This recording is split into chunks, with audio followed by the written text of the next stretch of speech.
Eddie Mutwe bamu waterboarding. Waterboarding is when they tie you and they start pouring water.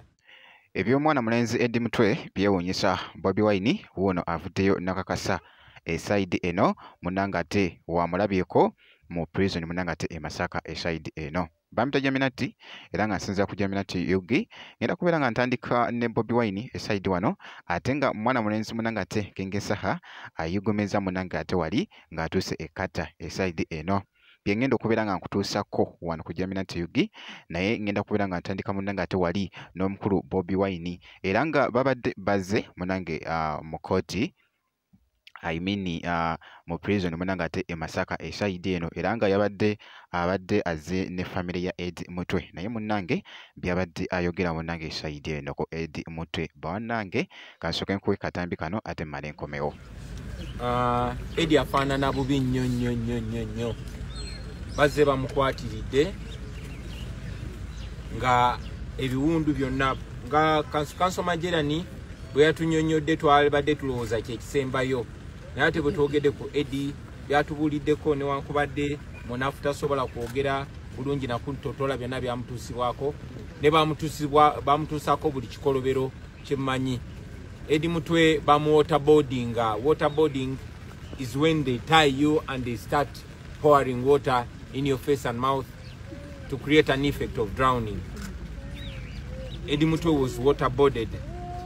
Bamu kubisa amasanyalaze, bamutuzanga mu kitabo we bamukubira omujudde omusaayi n'amazzi ne basamu waya z'amasanyalaze ne bamukubisa amasanyalaze mu nkwawa ne mu busajja. Ekisingira ddala Eddie Mutwe atutegeezezza nti muhoozi yennyini ku lunaku olwokusatu muhoozi yennyini yajja ng'ayambadde ekyepeze zonna najja n'amutulugunya ye kennyini n'amubuuza ebibuuzo nga bamukuba waali nga bamutulugunya waali. Kibi nnyo naye kye twasaba bannansi bonna kye baba babanja kwe kulaba nti Eddie ayimbulwa atwalibwe mu ddwaliro afune obujjanjabi.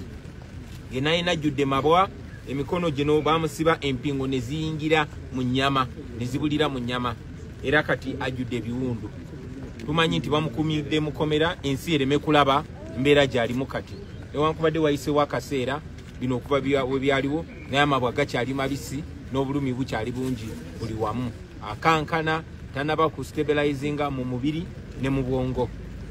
So teyebaka ategeeza teyebaka ne banne batutegeezezza abagendayo mu ddwaliro mulaba kubanga ali mu ddwaliro lyakomera.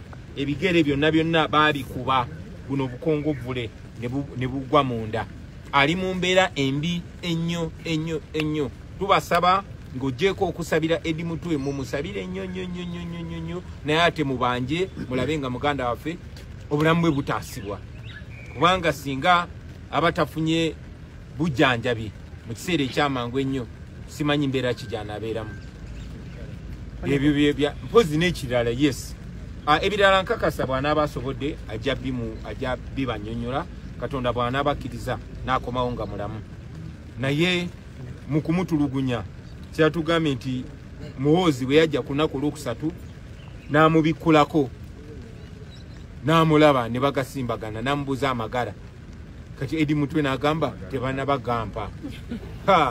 Awo we baatandikira. Ebirala Eddie ndowooza n'abibanyonnyola. Kyensinga okwagala okubasaba nti buli omu akole kyasobola okulaba nga muganda waffe tafiira mukomera kuba singa abatafunye bujjanjabi tulibeeraliikirivu gyayinza obutasima. Ebikolwa nga bino biba bitegeeza ki tunasobola ebintu ng'ebyo nga CDF jjukira nti nno nakutegeezeza nti nno nja kuba nga ku update yonna enafaayo munnanga ate ku mwana mulenzi munnanga ate Bobi Wine esayidi eyo. Kakati nno weebityo munnanga ate weebitambudde esayidi eyo. Kati kankuggyeko ate nkutegeezezeko nti nno mwana mulenzi munnanga ate Kingisaha jjukira nti nno yabadde yatuuse dda ekkata eno era nga mwana mulenzi ono abadde yakava wali Japan era bwe yavudde Japan straight away n'alinyirawo munnanga ate wali ekkata era nga yatuuse dda alabiddwako awo mu katambi nga ali mu kutuuka munnanga ate esayidi eyo ekkata.